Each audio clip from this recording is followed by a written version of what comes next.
Sukham, that is imperishable, is to look for Sukham in the imperishable, which is?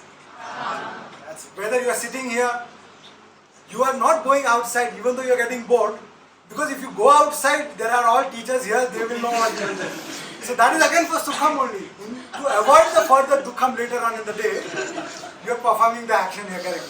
So all in all, you are only performing Sukham, performing actions for Sukham. Okay, so innately we are only looking for Sukham, as if you are listening, even if you may not be. That's how I used to do in the class. No one is listening. Okay, that's how I do. Anyway, go ahead. When we go to the shop, would we ever buy something that will cause us, that will make us feel bad?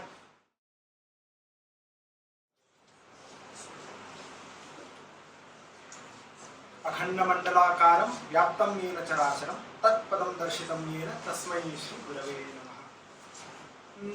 Good morning and good afternoon actually.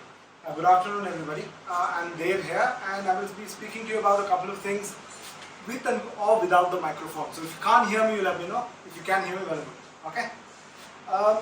Today we are speaking about mental health and mental well-being.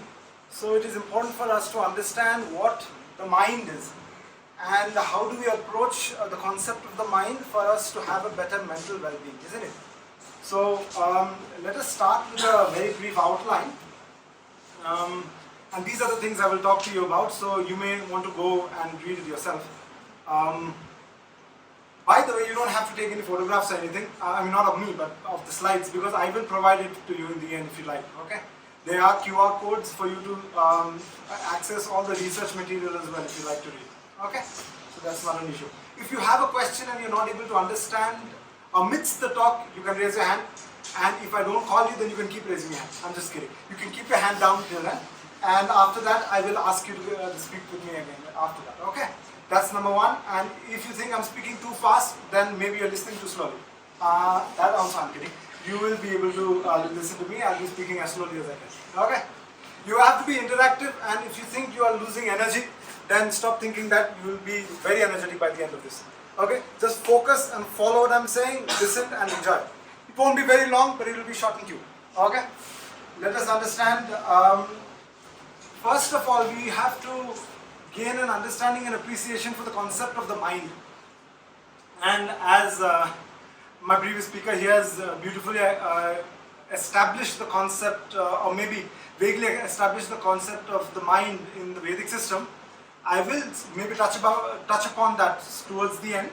Currently, I am just trying to build a bridge between what we experience and what there is a lack of experience in. Okay, so I will give you a simple story, a small story that I had heard from a student that I had in Manchester about the concept of psychology. So what is psychology? How does our mind work? So there was, during the COVID, we had to wash our hands every time, now didn't we? At that time what happened was people were not washing their hands as often as they should have. So when they went to the washroom and they did the little business, and then they wouldn't wash their hands and come out. Okay, and even if they did, the only way for us to figure out whether they were washing their hands at all was the amount of soap that was being utilized, the liquid soap that was there. So you would have a person fill this bottle and it would last for a week, 2 weeks on end. And the number of people that would go into the toilet, you would know you don't want to shake hands with anyone. So how would you encourage people? So they put a board above the soap dispenser. They said, for COVID, if you wash your hands, it will not spread. For the betterment of society and everything, you please wash your hands. It increased maybe 10%, but that means 90% of them are not washing their hands. So what do? They found a very unique solution to this. They just removed that board about the COVID and just wrote free soap. The moment something is free, the mind wants to just utilize it, because now it sees value in it. You see, in such cases, it is not necessarily true everywhere, but in such cases, now it sees value in washing the hand. It feels that without giving anything in return, it is acquiring soap which they can wash their hands, and it is better for them as well. So this kind of mental activities we understand through the psychology of the human mind. There is another story, and I'll try and tell you in brief, is about a building which was very old, and they only had one elevator. and so the number of people waiting for the elevator were too many, and at least if the people who lived in the second, third and fourth floors used the staircase, then there wouldn't be such a long waiting period for that one elevator. So the owner had been requested to put another elevator. So he again came up with a very interesting solution. So next to the elevator he put a very big mirror. So most of the people who were waiting firstly forgot that they were waiting because they were looking at themselves in the mirror. And the other few, they looked at themselves, they were like, in fact, let me just walk. So they started walking as well. So you have very unique solutions to problems if you just understand how the mind works. And if you understand how your mind works, it will benefit you in the long run. But to understand the mind, you need to understand what the mind is. Okay? So that's what we are trying to get at first. And then we can use it as an advantage for your daily lives as well as the future. So a question of this kind, why do we perform harm to the self? And I'm not talking about cutting ourselves or anything. And I think people may think that because I went to ChatGPT and I asked them to make an image for this. I wrote, why do humans perform actions that cause self-harm? And then he's like, I'm not at liberty to give you an image of this kind. So then I created a different image. Essentially, I'm talking about things like smoking, drinking, and eating at odd hours, not sleeping on time. Why is it that we perform actions like these knowing completely well that these are not good for us? And these are going to cause us harm both in the short term and in the long term. So why is it that we do certain things? That is something that we will discuss today. There is a video here. I hope the audio works. Even if it doesn't work, there is a subtitle so you can just read it.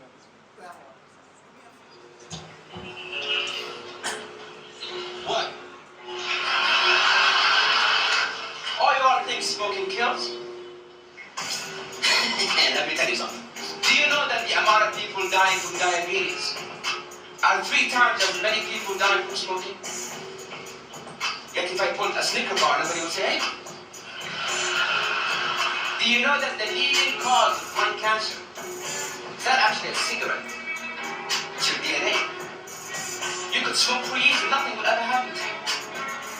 This whole war against smoking is just to restrict the farming of tobacco. I use these arguments, even though I just made them up.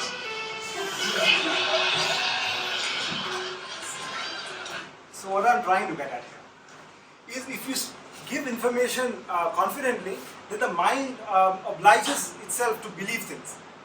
And he gave a certain set of facts that were essentially not true. So they were not facts to begin with. But because he gave it so confidently, you are obliged to believe that it is true. So the mind plays tricks. So we don't really know whether we can trust our mind or not now, isn't it?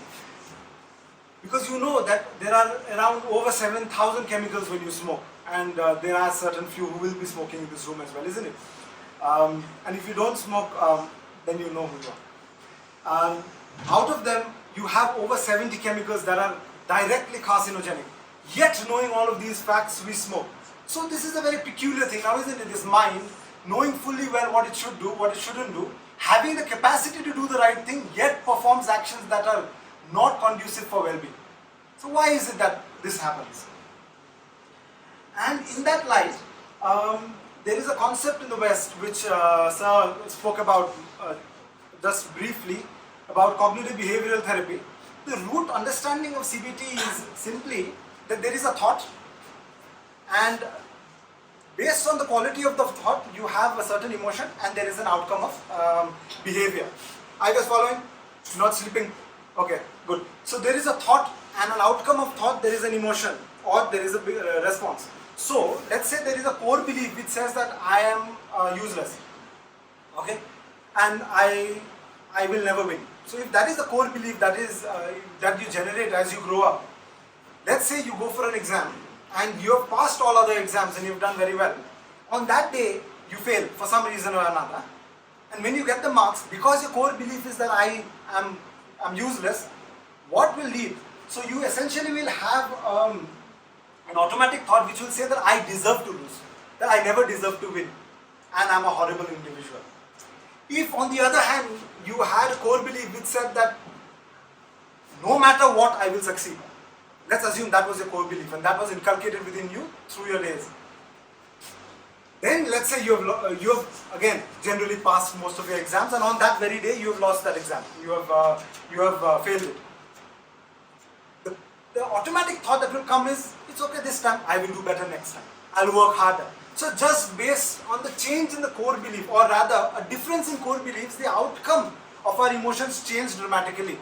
So cognitive behavioral therapy believes that if we are able to change the thought, then we are able to move ahead with the change in the outcome of thoughts. Yeah? Any questions so far? Okay. Now, what influences thoughts? That's the idea. The Western psychological framework generally works with thought, and then thereafter with emotion, and then with the outcome of that emotion or that thought, which is the physical action, or maybe the mental action as well, of thought and thinking and everything. Now, there is something that influences these thoughts as well.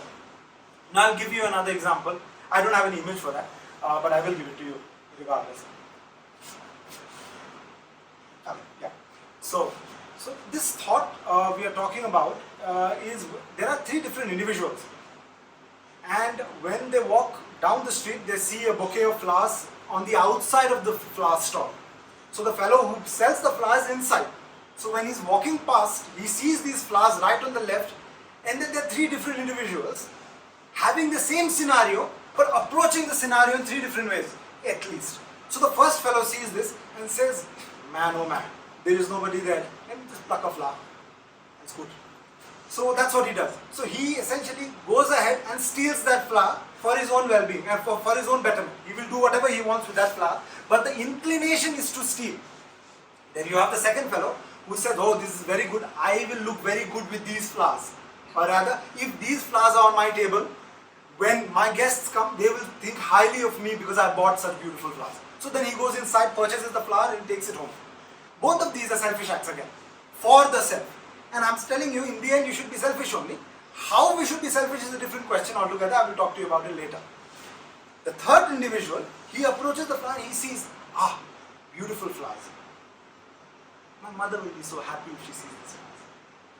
My Bhagavan will be so happy if I offer these flowers. Or, if I buy these flowers from here and give it to the flower vendor outside the temple, she will be able to sell it and earn a living. So instead of giving her money, I can give her these flowers and she can make a living. Now, the same situation with three different individuals having three different kinds of inclinations. And these inclinations are what we call in the Vedic tradition as guna. And as he mentioned briefly about the sattva, rajas and tamo guna, I will come to this later.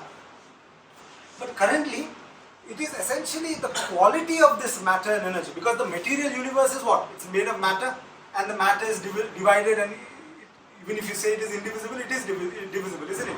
That's how the whole basis of the atomic theory even exists. The fact that if you accelerate matter at the speed of the square of the speed of light, it will turn into energy, right? E equals mc square is just that. Now we'll come back to this later. Now tell me something. Have you guys seen this image before? Have you seen where it is from? Just venture a guess. Is it from North America? Raise your hand. Is it from South America? Raise your hand. So you have to venture a guess. If you don't know, you don't know. How many of you think it is from South America?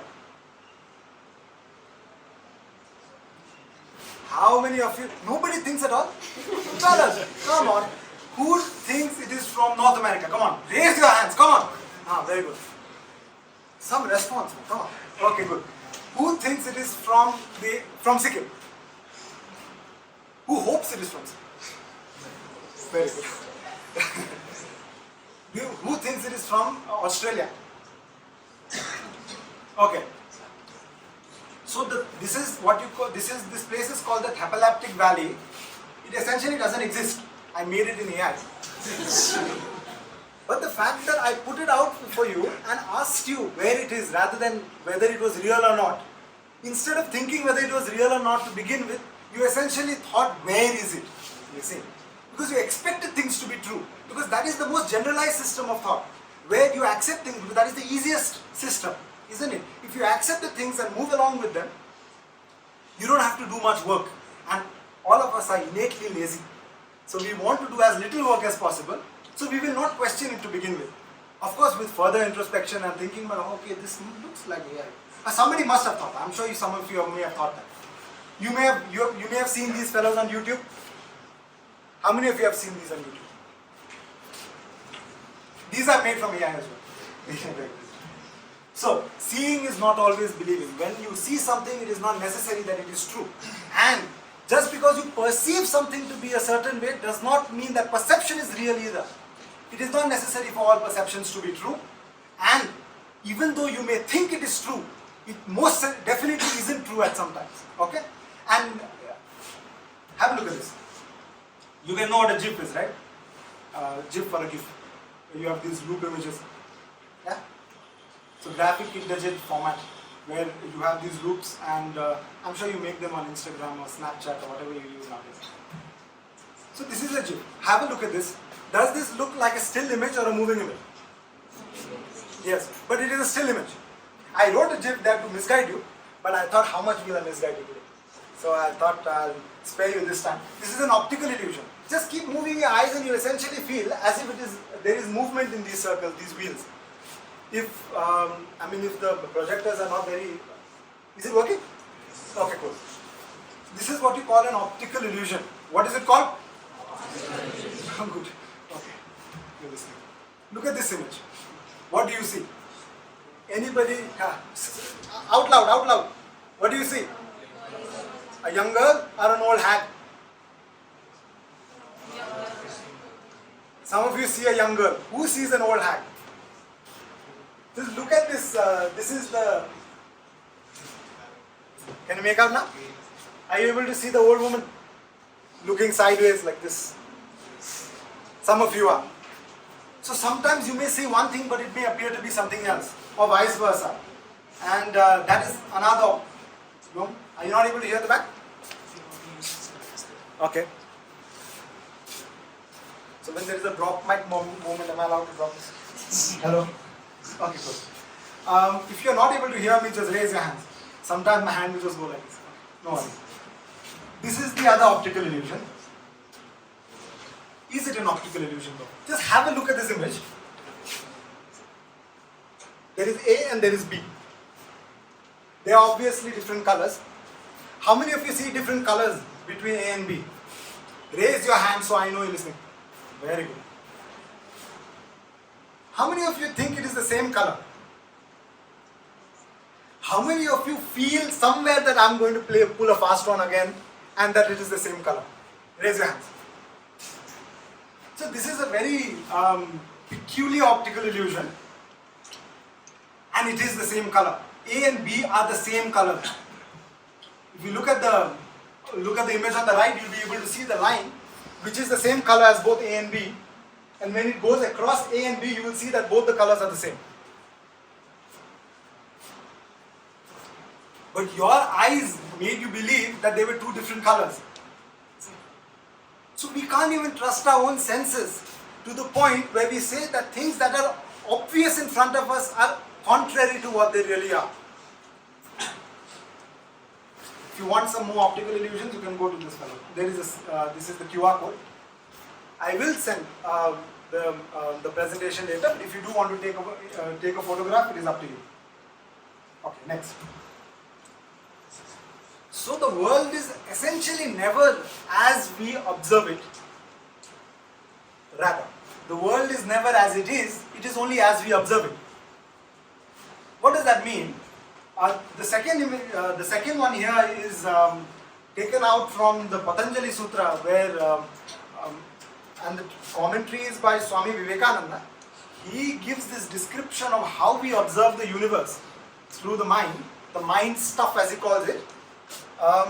Is this making a difference in this? No? I'm just getting bored. Okay, no worries. So, he says that when we observe the universe, we don't really observe the universe. We observe what we imprint upon that universe. So, for instance, all of you see white. Okay? But how do we know we are seeing the same white? This is yellow. How do we know that the yellow that I am seeing is the same yellow that he's seeing or somebody else? We don't know it currently, isn't it? But the fact that both of us attribute this color to be yellow, we are saying, okay, this is yellow. A person who is colorblind has attributed a completely different color to yellow maybe. Okay, but yet it is yellow. So the perception is completely different. He may see it as beige, okay, but he feels it is yellow, so it is yellow. So you know, an oyster, when a grain of sand goes into the oyster, it irritates the inside of the oyster. So the oyster starts projecting these enameling around the seed, around the grain of sand. So essentially the universe is that sand, but we project enameling around it based on our perceptions and our own biases, and then it becomes this pearl that we see across, as we call the universe. But it is not. The pearl is not the universe. The sand is the universe, but we see it as the pearl. So based on how our mind faculties interpret the information that our sense organs give, we create an image of the universe. Okay? Any questions so far? No. See, the only reason why you don't have questions is two. One, you are listening very well and you understand everything, or you are not listening at all, you don't understand anything. So there is no midway. So you either ask questions, or I think you are all geniuses. Okay? What is the mind?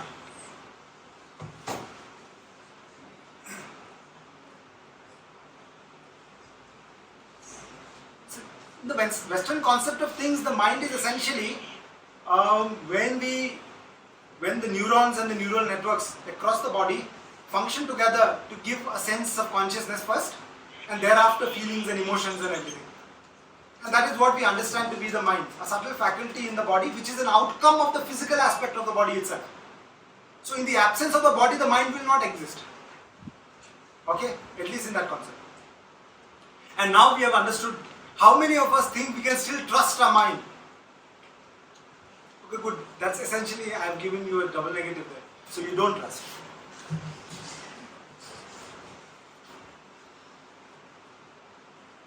So you can read what the mind is here. However, you know, the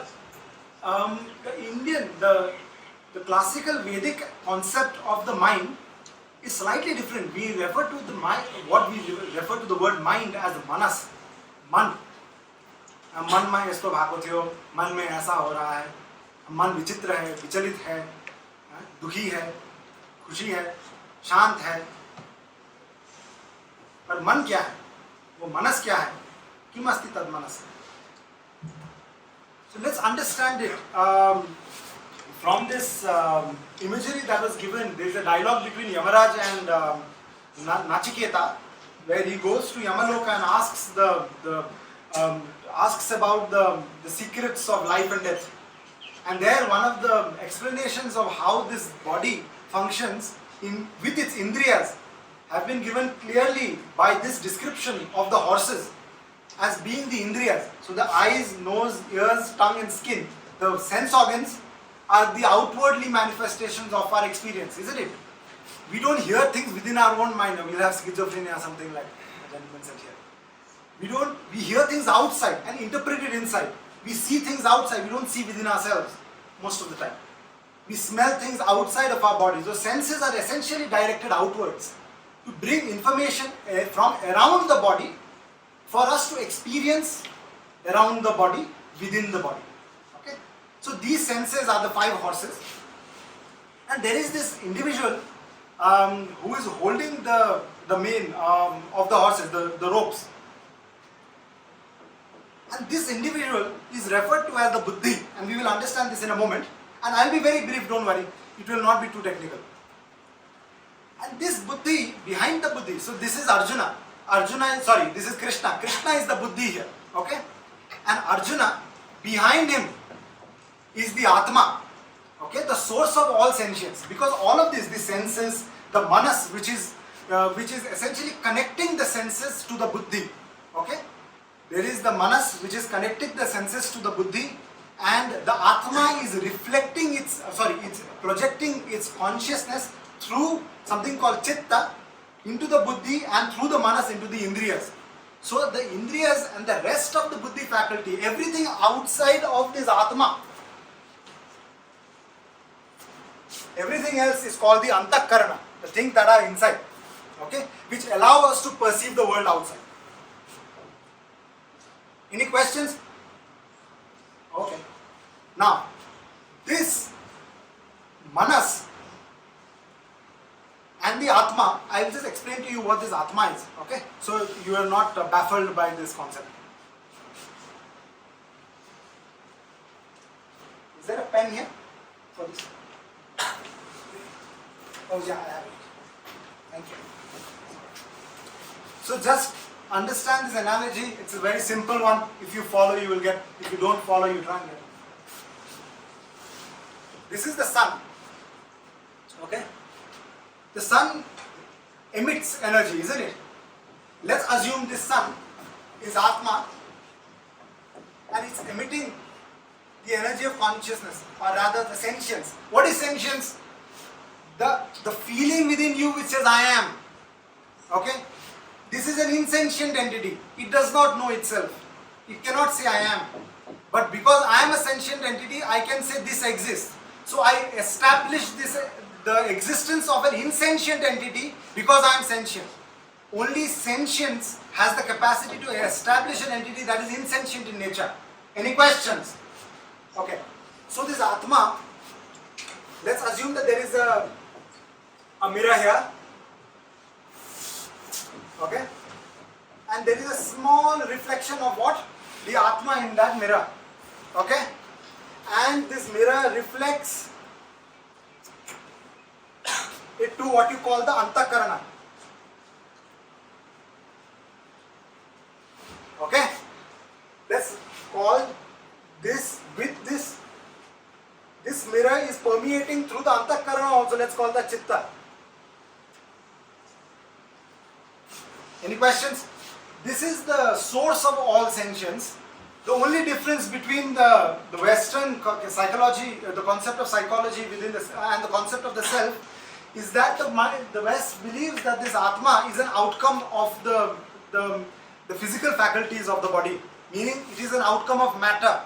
But the Hindu, the Sanatana Dharma does not agree to that. The Astika Darshana, of course the Buddhist philosophy is slightly different, but the Astika Darshana, Nyaya, Vaisheshika, Sankhya, Yoga, Mimamsa and Vedanta, none of these accept this to be an outcome of matter.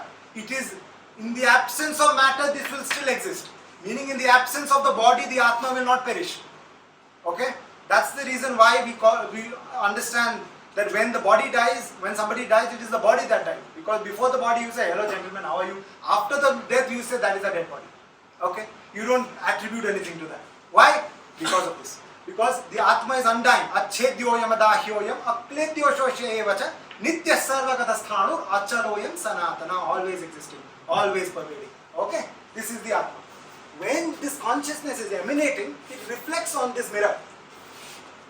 This mirror, there is a small reflection of the Atma. Now we start believing that this reflection is what I am. Who are we actually? Who are we actually? Who do we believe? The reflection. This is what we can call the Ahankara.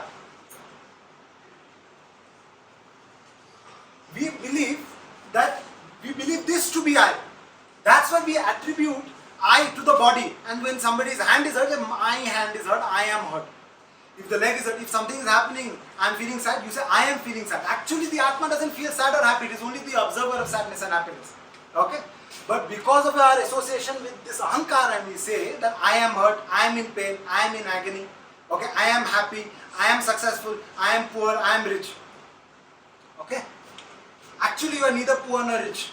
Manobadhyahankara chittani naham na cha shrotra jibhe na cha grana netre na cha vyoma bhumir na tejo na vayu chidananda rupa shivoham shivoham. That is who I am.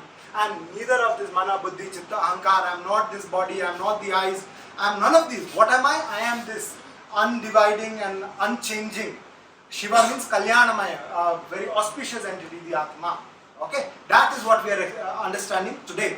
If there are any questions about this, we can discuss it. I will not get into the Vedantic logic behind how we establish the concept of Atma and so on. That is for another day. You can still study it yourself if you like. So let's start with the Manas. So the Manas is essentially, if you remember, this. There is the Indriyas, meaning the sense organs. It is connecting to the Buddhi. That is the Manas. You can read this by yourself. I don't need to really go into it. Okay. Let's go to the next one. The Buddhi. Unlike the Buddhi, see, don't equate equate the mind with manas, okay? The mind is different and the manas is different. Why? I just explained to you why. The manas is doing something completely different, the mind is a description of something completely different. So we are not correlating that anymore. Some people correlated and I didn't have the time to make any animation, so I used somebody else's. So just for the sake of it, just bear with me, okay? What is the buddhi? The buddhi again is the faculty that we understand, again in the Patanjali Sutra as well as in the Upanishad.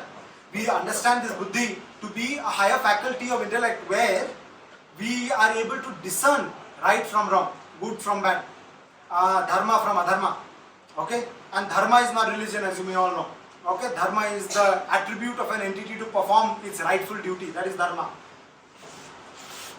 I am talking into this, it is performing dharma. If this gets spoiled, it is not performing dharma anymore, you throw it or you repair it. Repairing it what? What is repairing? To ensure that it performs its rightful duty. That is dharma. This table is performing its dharma. If it didn't perform its dharma, we wouldn't have it here, because if it starts collapsing every time we keep it up, then it is not performing its dharma. So what do? We discard it and bring something else that performs dharma. Each and every one of us are performing our dharma in our own way, in our own understanding. So this buddhi is able to discern whether there is dharma and adharma in any action, essentially. Okay? And if we see that there is adharma, the difference is the manas from the sense of I, this ahankara. Are we in control of, are we aligned with the buddhi or are we not aligned with the buddhi? That is the only thing. See, for instance, you like the taste of something. Let's say paneer butter masala. I like that. So paneer butter masala, what do? See, I am a vegetarian, so if you say chicken or something, I will not say. Paneer butter masala is good. Okay? Paneer butter masala is a craving now. But the amount of spices and all the let's assume the spices, the amount of spices, the amount of salt, the amount of oil, that is not completely good for the body, because it takes more time for the body to digest it. It inculcates vrittis in our body. I'll explain to you what they are. In our body, which makes us dull, makes us lazy, but yet my tongue craves it, so I will eat it. Okay? So even though knowing fully well the buddhi knows what to do, what not to do, the buddhi is not in our control, we are in control, or the indriya is taking over. Okay? When a person has acted upon the tendencies and have established themselves in the buddhi, that entity is called the Buddha. If we are able to perform our rightful duties through the higher intellect called the buddhi, that person is referred to as the Buddha. That is the meaning of the word. So anybody can reach that state of Buddha. And even in the Buddhist philosophy, there have been many Buddhas that have come before. Okay? Even within the Srimad Bhagavad Purana, we understand that the Buddha, which is Siddhartha Gautama, is not the same Buddha as the Buddha that you are referring. They say that there are other Buddhas that have come before. Okay? And even though I will not get too deep into it. Okay, anyway, next. Now you know that the manas is connecting the buddhi and the indriyas. And there is this Atma which is reflecting its consciousness through this chitta and into this buddhi, manas and everything, making us feel that I am. So you feel, I see, I hear, I smell, I taste. That sense of I, the aham vritti is there, which feels that I am doing it. Actually you are not. That is the Brahma. Okay, I'll talk about it later. This is the chitta. We have understood vaguely what the gunas are in that story. Let us go to the guna first. This chitta, before anything, is the repository of samskaras. Okay, what is that? It essentially means that when we perform action, it has to be stored somewhere, no? So that the storage of samskara. So let's say you're playing cricket every day. So when you play cricket, you start learning the art of playing cricket. That memory has to be stored somewhere. There are two kinds of memories. The imprint of that memory, meaning what is the thought behind performing that action, that is an imprint in itself, and the action itself. So those memories, those imprints are stored within the chitta, and this chitta goes from one body to another with the antakarana and the Atman. Because the Atma by itself can't do anything, it just knows I am. That's all it knows, it doesn't know anything else. Okay? And only with association with Jnana, it knows the other word. That is a little deeper understanding of Vedanta, we will talk about it another day. See, I am keeping so many things for another day, that means there is a lot to learn. Now, the matter, then see, the nature of matter is the guna. Okay? The nature of prakriti we say, but the prakriti is what? Essentially matter. And there are three essential entities then. So there is a sentience, which observes the self and the surrounding. I am and I know. And then there is an entity which does not know the self, but it makes things known. That is the knowledge. And there is an entity to be known. That is the Achit, which is the Jada, which is an unintelligent entity like this. It is not very intelligent. It doesn't know itself. But only with the association with the Chetana it can perform its duty. So if I need to erase, I use it. But by itself it will not erase because it doesn't know. So these modes are there in the Prakriti, and those are the three modes that I have told you, the three gentlemen who had the vritti of stealing, purchasing for the self and purchasing for someone else. When they stole, it was the Rajoguna. When they kept it for the self, it was the, when they stole, it was the Tamoguna. Tamas, tamasi khane kura kina khansa ho eta ka kita kiti. That is the Tamoguna. Just remember that. And everything else, Rajoguna is what? Wanting the need to perform action. Okay? When Brahma, first Vishnu was made, Vishnu came, but Vishnu was sattvic in nature. He didn't have inclination to perform action. So then Bhagavan said, oh, then I need to create somebody with an inclination. So he created Brahma with a Rajoprabal. So Brahma, the Brahma with the four heads, his name is Swayambhu. He created this because he had an intention to create. Meaning there was a vritti to perform action. That is Rajoguna. Raja ke paas aisa hota hai. Kshatriyatva ka guna hai, Rajoguna. Then you have the Sattva Guna, which is to be in equanimous state, slightly different from Tamoguna. Tamoguna, you are lazy. When you need to perform action, Sattva Guna, you are calm and composed within yourself, and you don't perform action because you don't need to, and you only perform when you do. Akarmana manarambhat naishkarmyam purushoshnuте nacha sanyasana deva siddhim samadhigachatita. Akarma and karma both are there only with Sattva Guna. Okay? Any questions? So let's go back. I am getting bored. Do you want me to hurry? Okay, fine. You have to be nice anyway. Okay. So we'll go to the Chitta. You can read through these things, okay? I've given you a vague framework, and upon this you must build your own life. You must start understanding the self. What am I performing? What are the actions that I am performing? What am I holding myself back from? And based on that, that is called introspection. Okay? You come within, you sit down, you sit quietly and think, who am I? Who is observing these thoughts? Am I observing the thought or am I the thought? Are there two thoughts and am I observing it? If there are two thoughts, then which thought am I? If the thought that I am changes, then am I changing? All these things you must start thinking. Okay? And these samskaras in the chitta, these samskaras make you perform action. Okay? What makes you perform action? Okay, good. So these samskaras will make you perform action. So if you have a sattvic samskara, it will make you perform actions that are sattvic in nature. If you have a rajasic samskara, it will make you perform those kind of actions. And generally you have a tendency of a mix of these samskaras with one prabalta. Something will be a little higher, something will be medium, something will be low. And this can change because these are the gunas of the Prakriti. I'll tell you how you can change it. But these spiritual sadhakas, what they do is they are able to control the samskaras within this chitta. Okay? So that's why Patanjali in the Sutra, Yoga Sutra, he says, Yogas chitta vritti nirodha. To have complete control over the vrittis of this chitta is called yoga. What is yoga? Should I pull up somebody and ask? Huh? The control of what? The vrittis. What? Loudly, man. You haven't eaten breakfast. Oh yeah, you haven't eaten breakfast. How many of you have eaten breakfast? Come on, speak loudly. These vrittis in this samskara is causing us to perform action. That was the question now, wasn't it? I asked you first, what did I ask you? Why are we thinking the way we are? You see, because the thoughts are giving rise to emotions and thereafter actions, isn't it? So the question thereof becomes, what are influencing these thoughts? And those are the vrittis within the chitta and the ahankara and through the entire mind stuff. Let's just call that because Swami Vivekananda did, I think we can. This is a slide for yourself. Of course, at your own time you can read and understand in greater depth what they are. But essentially, if you look at the last one, this one, the established part. I think it is better if you explain. Should I explain? Little bit, so that I think it looks like a very useful stuff. Okay. Little bit. See, I will try and explain to you in a generic term, so anything that is happening in your life, you will be able to understand it and put it into this framework. Okay.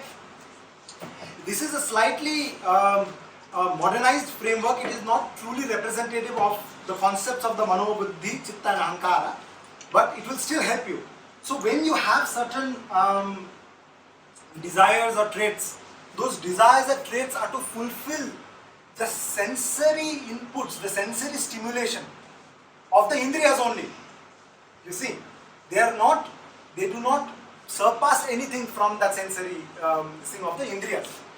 Those indriyas are essentially moved through the manas into the buddhi for us to discern. So when we have certain thoughts, let's say negative thoughts, are we following? If we have negative thoughts, it will give rise to negative emotions. Are we following? Oh, very good. So if we have negative thoughts, it will give rise to negative emotions, correct? So now if we are able to practice having positive thought, let's say we are constantly reciting a mantra, for instance, Rama, Rama, Rama, Rama, Rama, Rama. Now what happens is, that is a sattvic attribute of the vibration, because the vibration is also part of Prakriti, also part of matter. In the absence of matter, can you have physical vibration? Yes or no? No. So that means the vibration is also a part of Prakriti. Now, what vibration is it? The sound of Rama. 2 syllables, Rama. That is a sattvic pravriti. That will induce that kind of nature within you. That is an idea. That is how the thought system works. Okay? So when we change our thoughts and we repeat those thoughts, and that will come in the next slide, I'll tell you how it works. If we are able to establish ourselves in a certain discipline, then those intrusive thoughts will reduce, because the thoughts that you have established through discipline would adhiktam prabal hoga. It will become very strong. Okay, and that will supersede the things that are actually causing that intrusive thoughts. Okay, discipline. That is what I was getting at. We need to have good discipline, and when we establish good discipline, we are able to perform actions to its optimum position. I'll give you a small story about this. And I again have the same gentleman who I was teaching. He was a very nice student. He was 152, 153 kilos when I started working with him, and he reduced, he became 112 when I left Manchester.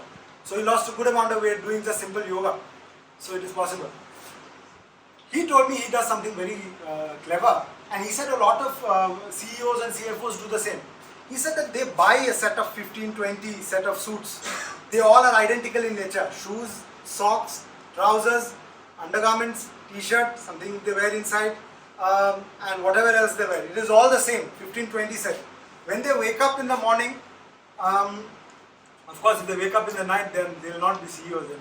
So if they wake up in the early morning, then they don't really have to think a lot. All you have to do is wake up, go to the shower, do the poopy business, come out. You don't need to think about what to wear. You only have one set of clothes. You wear that, you go, you throw that, and then you wear the next one the next day. You have nothing to think about. So instead of thinking about what to wear, kya lagayenge, makeup kya hoga, none of that. All you do is you go and go to the office. You think about the things that are most important to you. Okay? So this reduces the number of stimulations that you have to face through the day. Instead of thinking क्या लगाना है, क्या खाना है, क्या पीना है, if you create a discipline and a schedule for yourself, आपको पता होगा आगे से, तो सोचना ही नहीं पड़ेगा, सोचना ही पड़ता ही नहीं. Does that make sense or does it not? Very good.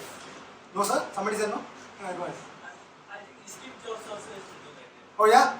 So Steve Jobs learned from, he used to go to the ISKCON temple, no, for food. So all the prasadam he's gotten all these ideas. Joking. So these vrittis essentially manifest as thoughts. Okay, that is where we're coming in. So we were wondering why did we have these thoughts? Now we know that it is because of these vrittis, and these vrittis are because of the gunas. So if we are able to change the guna, we can change the thought and therefore the outcome of thought. There was a research paper here. You can read it by yourself again. There is an article as well as the study. You can read both. I found it and brought you the QR codes.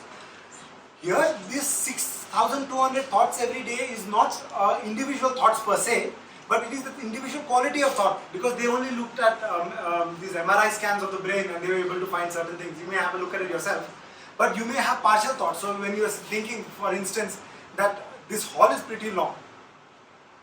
Through the door, of course. Before that, there is a smaller room. See, now, just through this one system of thought where I'm thinking about the length of the hall and the size of the room, there are many thoughts that have come. I'm seeing people's head move. I'm seeing different colors. I'm seeing different, observing certain emotions. Some people are getting restless. यार दर्द कर रहा है पीछे बैठे बैठे हैं क्या करें हम निकल भी नहीं सकते. All those things are coming to your mind now, isn't it? So what do? You don't have a choice. You sit down and listen.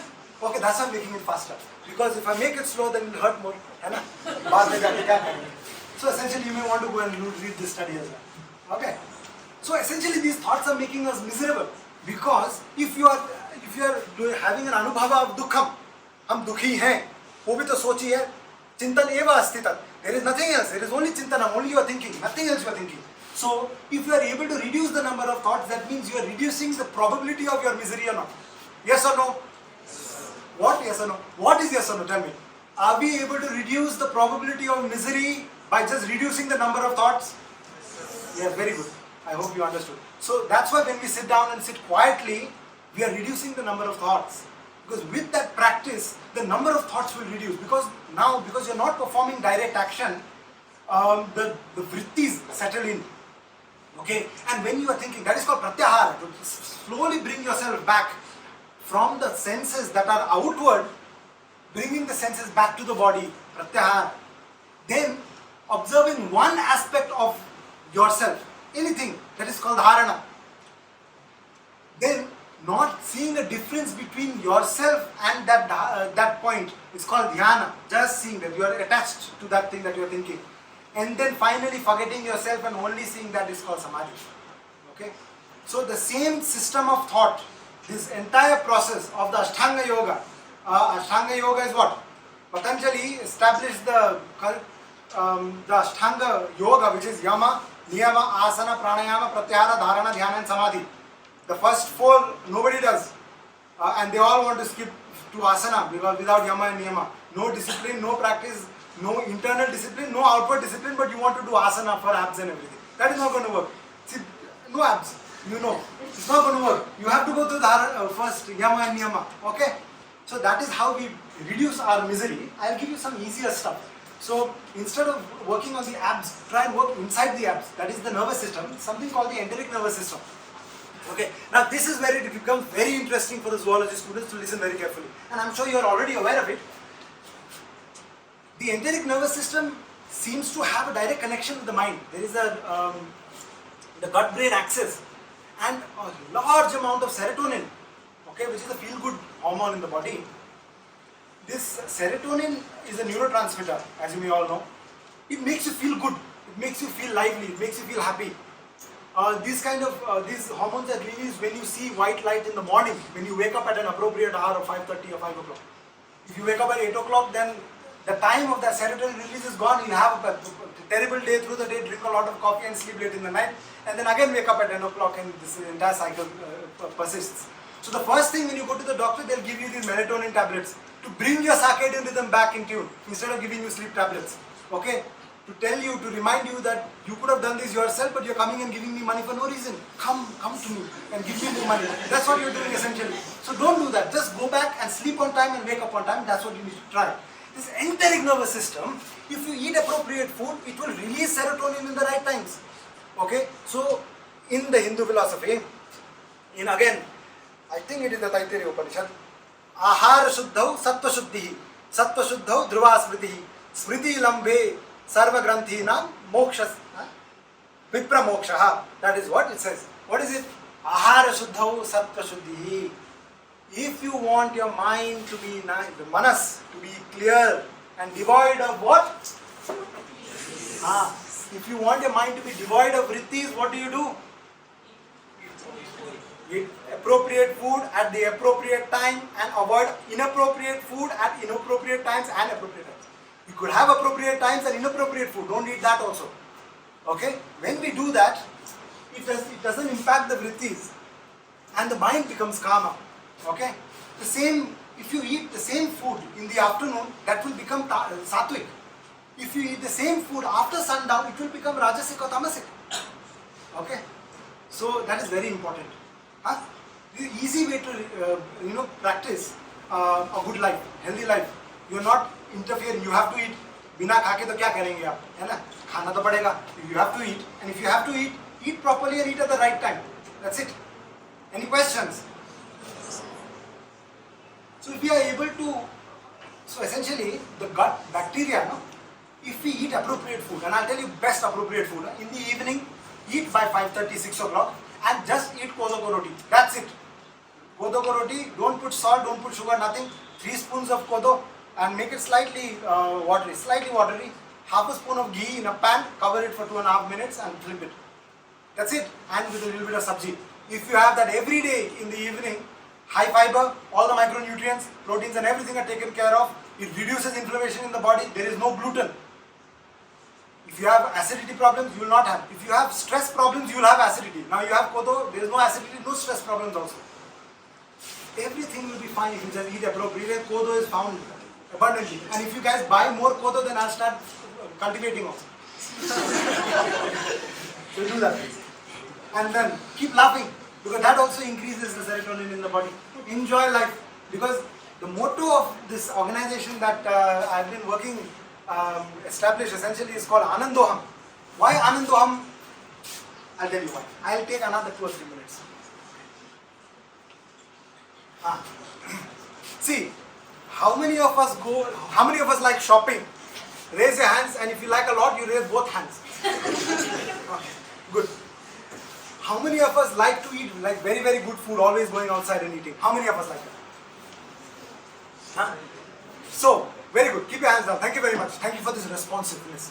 Very, very, very helpful. It makes me feel as if you are listening, even if you may not be. That's how I used to do in the class. No one is listening. Okay, that's how I do. Anyway, go ahead. When we go to the shop, would we ever buy something that will cause us, that will make us feel bad? Essentially, दुःखका लागि कहिले किन्न जान्छौँ, दुःख किन्छौँ हामी कहिले, सुखै किन्छौँ हैन? के खाँदाखेरि मिठो लागोस्, नराम्रो लाग्दाखेरि सुक्क फ्याँकिहाल्छ. हो, नमिठो नुन नहुँदाखेरि म खान्न है आज आमा, यस्तो बनाइदिनु तपाईले भनेर. त्यतिकै you don't eat or drink anything. All in the tongue. So we are always looking for anandam. We are always looking for sukham only. Is it not? With every action that you do, whether you are sitting here, you are not going outside even though you are getting bored, because if you go outside, there are all teachers here, they will know what you are doing. So that is again for sukham only. To avoid the further dukham later on in the day, you are performing the action here, correct? So all in all, you are only performing sukham. You are performing actions for sukham. Okay, so innately we are only looking for sukham, anandam. Sukham and anandam here, let's use that synonymously. Okay? So हामीले, we are all, how many of us don't speak Nepali here? Just raise your hand. Okay. So Hindi, how many of you don't speak Hindi at all? Okay, उत्तम है बस. हाँ, so what am I saying? हम दुख खरीदने कहीं नहीं जाते, हम केवल सुख के लिए आते हैं. हम सर्व कार्य जो करते हैं वो सुख हेतु ही होता है, अथवा दुख के निवारण हेतु होता है कि नहीं? इसमें कोई संदेह है? Do you have any doubt about this? You don't. Now, if we are always looking for sukham, what is the problem? What is the problem? Come on, anybody with a nice intellect, go ahead please. You forget your duties. Very good. That is number one. There is even a bigger problem. Come on, try one more time. There is no value. Okay, that is another one. There is even bigger one. Yes, please go ahead. Expectation. Very good. But there is even one more thing that I am looking for. No comparison. You always want more. Very good. That is very good. You are almost there. Go ahead. Somebody said? Oh, you said. Comparison is not there. No, dukha is not there. So you don't value. Value the sukham. That is also very important. But he was going slightly closer. I'll tell you why. The dukham, we are only looking for sukham. That sukham, sukha simit hai. You buy a new phone, you buy a new laptop. I just got a new one. Very happy with it today. Because my old laptop broke, I'm very sad. I used that for 5 years. It caused me a great deal of sukham. Then it caused me a stable sukham, and then it broke, and then it caused me dukham. Then I bought another one. This will cause me a great deal of sukham for a few days. Then this will age, है ना?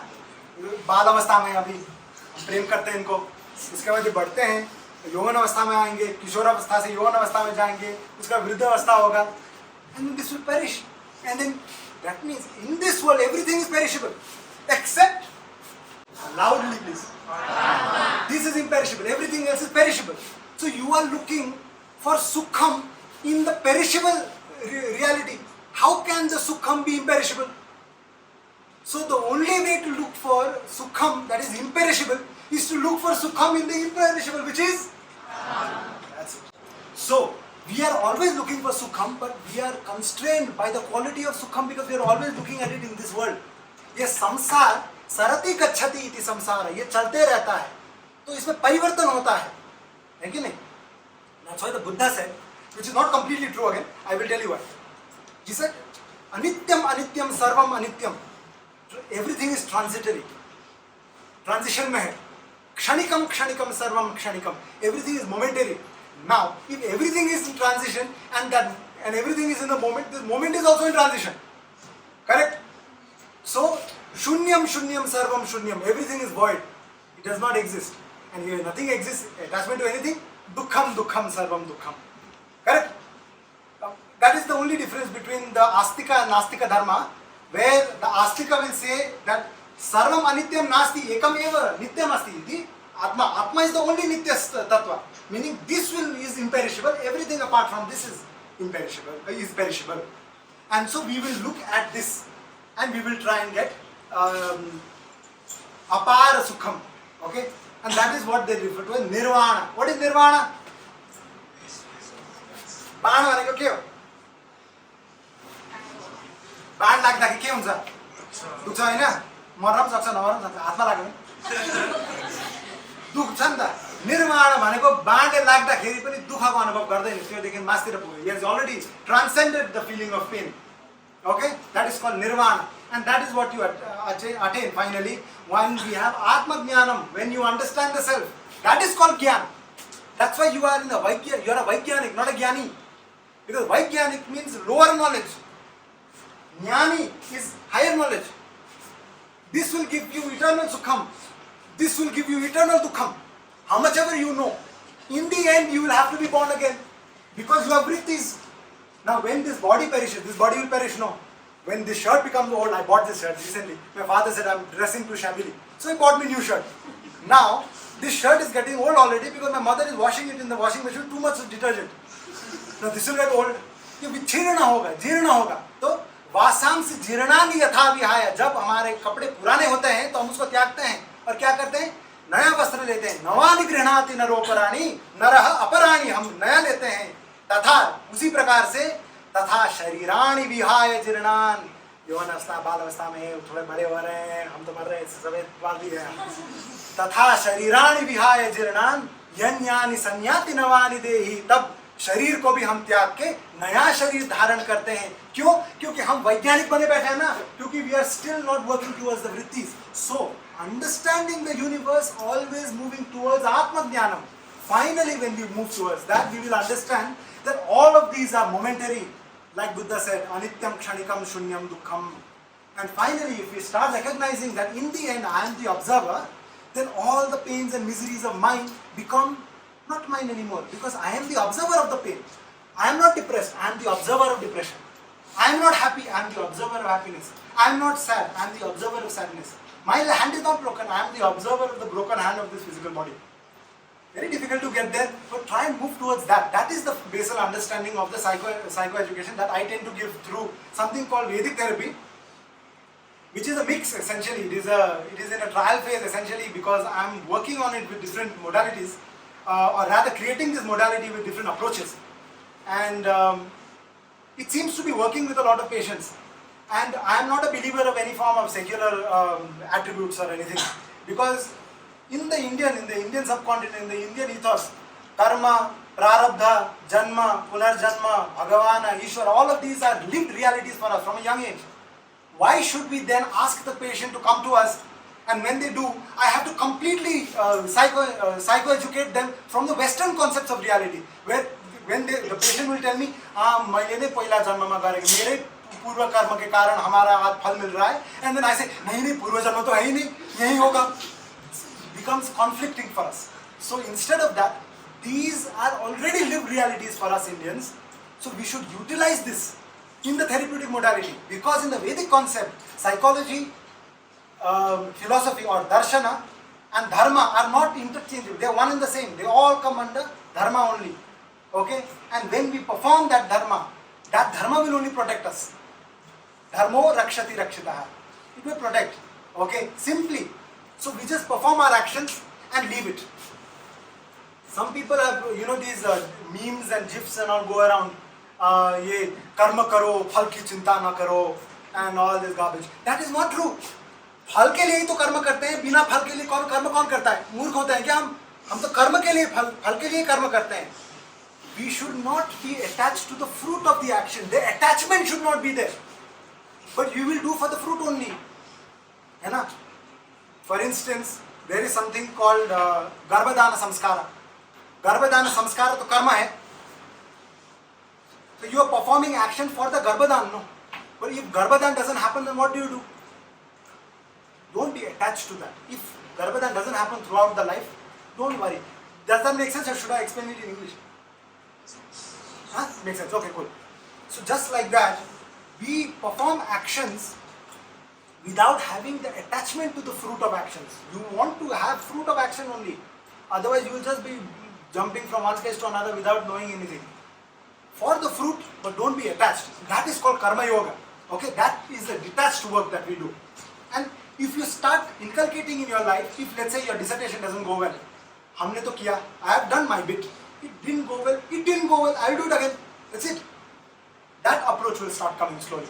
Of course, through therapy it makes things easier, and of course breathing techniques are very essential. If there are any questions thus far, you may ask, and I am essentially done. That's my WhatsApp number as it's written. That's the WhatsApp group. If you want this the slideshow, just join the group and I'll just add it to the group in the evening. Okay? This is the Anandoham health group. You can just join. And I have an Instagram and YouTube and all. I've become all famous with some few subscribers. I'm just kidding. But you can always follow me on Instagram as well. If there is something useful, then you can take. If there is something useless, then you can reject. Okay? Or maybe just take the useless things also. Still be less useful. Thank you very much.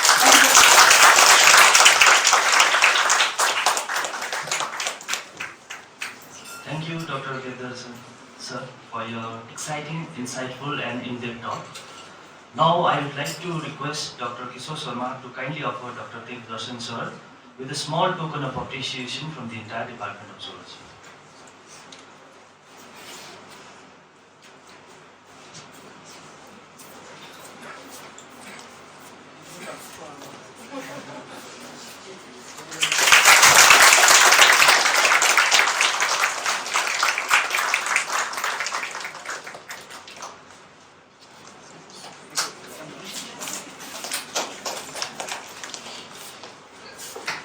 Now I would like to open the house for a Q&A session. Since we are time bound, so we will keep it to limited questions. So anybody wants to ask questions to our invited speakers, kindly identify yourself and please mention to which speaker the question is asked. Okay. Because you have, described many modalities how to be happy and then how to control the stress and anxiety and other things. So how does it work at the older age, like someone who crosses 50 or maybe someone 60? How it is applicable to us, to teachers here, right? So it is to both of you. Because at the young age, if anybody is practicing, maybe it will be very helpful for them. I can see Dr. Devendra, he told that he is 50 you know. So still he looks very young. So maybe he has been practicing it from the childhood, I don't know.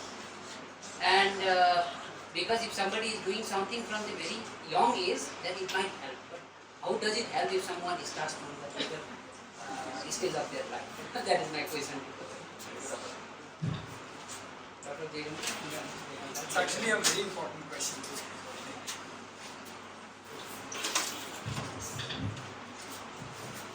See, first of all, I would like to highlight one fact, because you raised this question that how do we do this old age. So, see, age-wise. And old. So, first thing is that, see, old age. First of all, old age is like an abuse. If a person who is growing old, he thinks as if that this is like an abuse to me. So this heart never grows over. And then as teachers, we have to be role models. So what I learned, I come from a family of teachers, and initially I wanted to be in the corporates. I took my time, and I took a very long time to decide upon a research topic and do my PhD. I took time for that. But then initially my parents were the role models for me. And the most important thing for me was to be a role model. What you practice and what you preach is that's something which has to be the same. And some habits, and the sanskars which you follow throughout the life, so like paying attention to your diet, sleep, exercising, so meditation, these are the things which were incorporated to me at a young age. Something which I liked, which I followed, something which I didn't like, I didn't follow. And that's a part of my routine. So that's what I would say that age-wise I have never felt that I'm old. I still try to work because at 80 I see that my mother is more fit and she is more productive, more, I would say, dedicated towards her work. So that's the inspiration I have. And see, degeneration is happening for all of us. Degeneration is happening for everyone. And there's, as I mentioned, that there's an environmental stress all across, all around. And it all depends on the attitude, and we have to fight death, disease and disaster. And of course, old age is a part of that. And as Dev sir here mentioned that we all are Atma, so we have to have that concept very clear that, okay, we have to integrate. And even the Ericksonian model that despair is going to be there, degenerative processes are going to take us over, digestion is going to become weak, nervous system is going to become weak, hearing, in each and every senses we are going to lose. But then we have to protect our senses, we have to protect the nervous system, that is what is very important. I think that's and leading as examples. So not doing anything or not preaching anything which I don't practice myself. So though I am a yoga teacher, but I would say that I will not tell that everyone should follow that. That is for your own benefit. Something which you like dancing, you like painting, you like to go to the gym, try to incorporate it into a habit. And once you have a habit, then your routine is there and then you are going to get the benefits. And you have to enjoy life across each and every stage of life. So even when you grow old, you have to enjoy life. And for that your body should be working. And as I mentioned, that physical health is very important. So we are body, yes, Atma is there, but I haven't seen Atma. I don't know, maybe I don't believe in birth or rebirth. I have one life to live, and we all are like seeds that we have to acquire the full potential. So do take good care of your body. Body is very important. Atma, I would say, it's something very, very personal and spiritual. You connect to your higher self, you connect to your basic principles taught by your parents, whatever religion you are following, whether you believe in Atma or not. But body is something with which we have to conduct throughout the life. So take good care of it. Yeah, I just wanted to add, I think in terms of the question that you asked regarding the old age, that's the reason why... Actually, my question is not regarding the old age. For example, because you explain many things, right? So if somebody is practicing from a very young age, it might be very useful. Yes. So somebody who is starting at a higher age, how useful it is? That's right. What So is my essentially, question? Dr. Bhojacharya, the question he is raising is, when you are older, it becomes difficult for you to partake in these therapeutic modes. So how is it going to be beneficial, or how is he going to practice it? That's the question. And that is a very pertinent question for the youngsters around here. It is always easier to start practicing early. Okay? So when you are older, a lot of things you are unable to cope with, you are unable to try, you are unable to learn. So when you are starting these things early on, it will help you when you are. So don't wait for the disease to occur and then start. Start so when the disease occurs, you are well equipped to deal with it. So precaution is always better than the cure that comes after.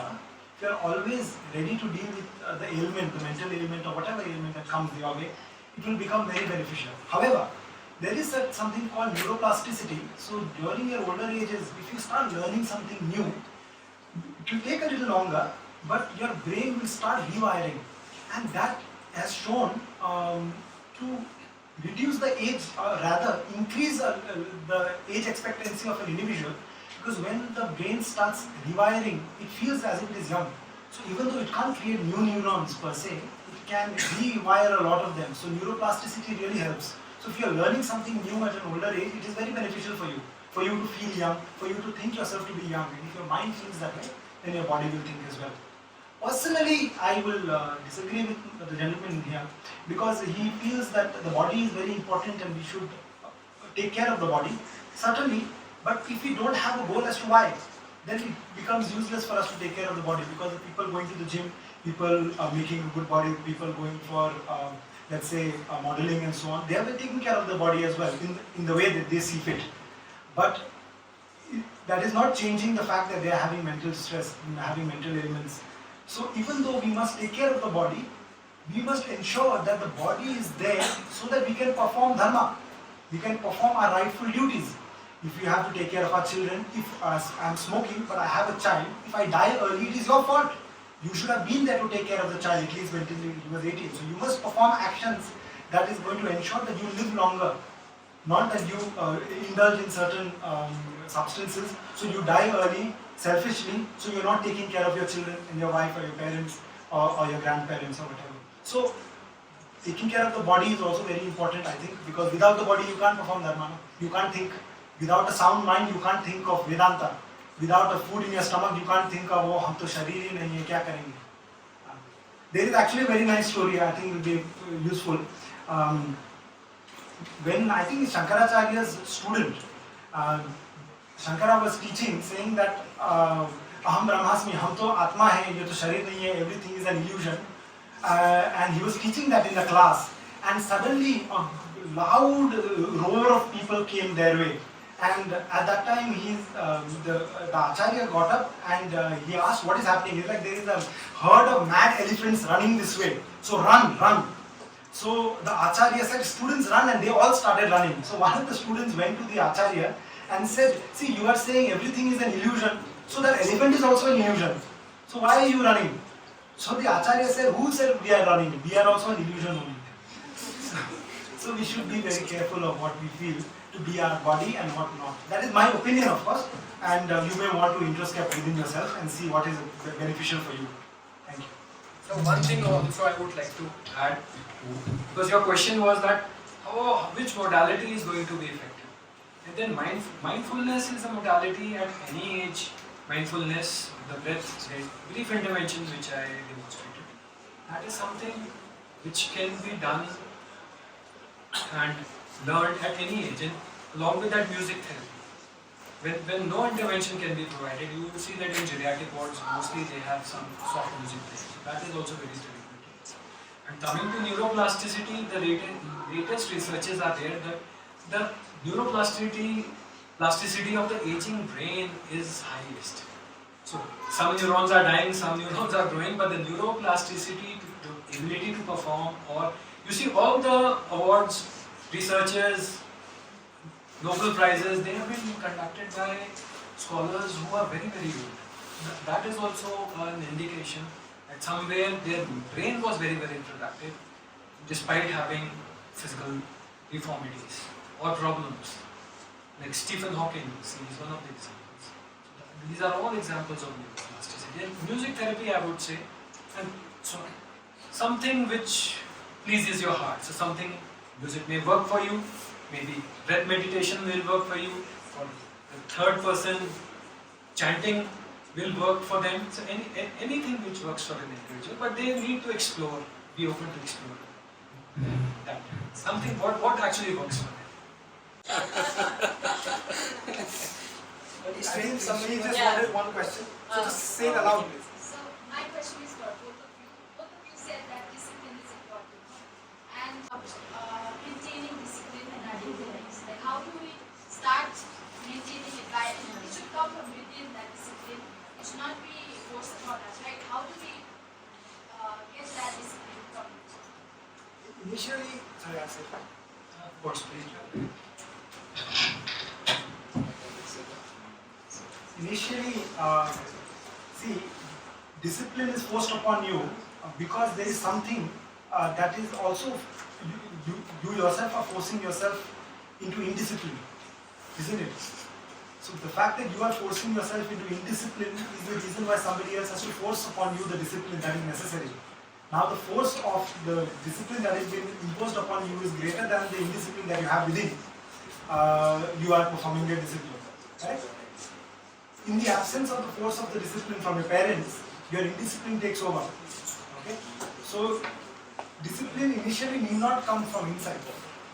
Intellectually, the moment you know that something is appropriate and something is inappropriate, you must force it. Okay? Like this Neem Karoli Baba said that if you don't feel like praying, force yourself to pray. Because there is a force that is stopping you from praying as well. So just like that, there is a force that is holding you back from discipline. You must force yourself into that discipline. And once you inculcate within that discipline, that there is no force necessary. It is an outcome of the memory of the body. No? That is the idea.